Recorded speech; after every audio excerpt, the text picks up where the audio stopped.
Hey everyone, I'm taking a break from a nice sharpening business. Listen, we sharpen and rebuild a lot of fillet knives, kitchen knives, garden tools, scissors, you name it. So if you're coming down to the shop, don't forget to bring your blades. A sharp blade is really important. And there's nothing worse than spending all your time and money on getting a beautiful fluke and then getting it home and really beating it up with a crappy knife. You know what I'm saying?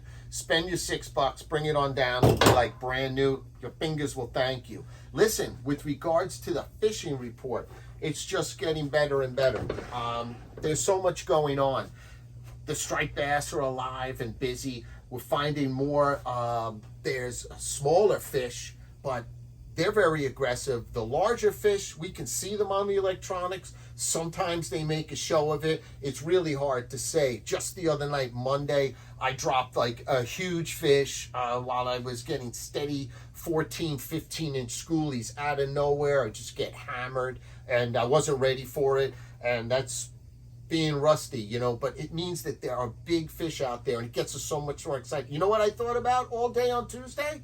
Making sure I had sharp hooks, checking my gear. I made sure I dressed warm because sure as heck I was going back out, and I've been out every day. I'm like every night since then, and I really want to go. I want to get that fish, and it seems like every day is a learning process. You want to keep your eye out, look for tide changes, an anomaly that's different than what's happening. That means a tide change, a wind shift.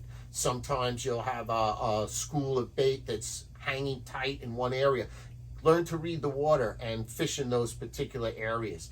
I would be definitely fishing right now bone color or like darker bronze patterns, because the squid hit heavy on the South Shore. They were in Montauk several days ago, so you know they're going to be ripping right down the sound with this heavy pushed northeast wind. I'm telling you, those squid are probably going to be in your local areas here, anywhere between Nessequag right down to Huntington.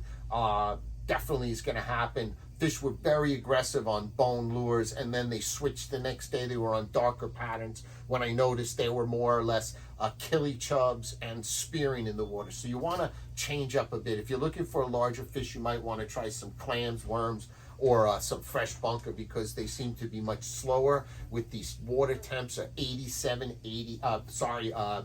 47, 48, and the heavy winds really kept them calm. So with the new moon phase coming up that we're on, that's going to happen maybe 5 or 6 days from now, we're going to see hopefully that water temp can come up with a steady south wind for a couple days, and the high 50s, 60s would be absolutely wonderful.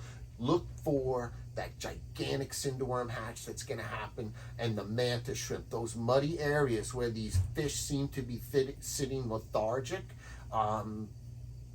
I believe they're waiting for the mantis shrimp. But when the mantis shrimp emerge from the mud and they're beginning their spawning phase on the moon phase of May, look for lights out fishing.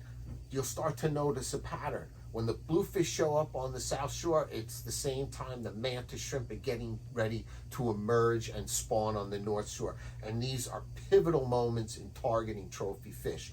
There are beautiful weak fish in the mix right now. There's still beautiful fluke to be had, and the porgies have made a show, and they seem to be showing up a little bit heavier each week. Again, this heavy north wind brought all those fish that were out to the east, and they're pushing them towards the west and the sound. So let's look for a settling wind and the moon phase for lights out fishing. I think the trigger here, the catalyst to the action, is going to be when we see that water temp hit the 50 to that 51-degree mark.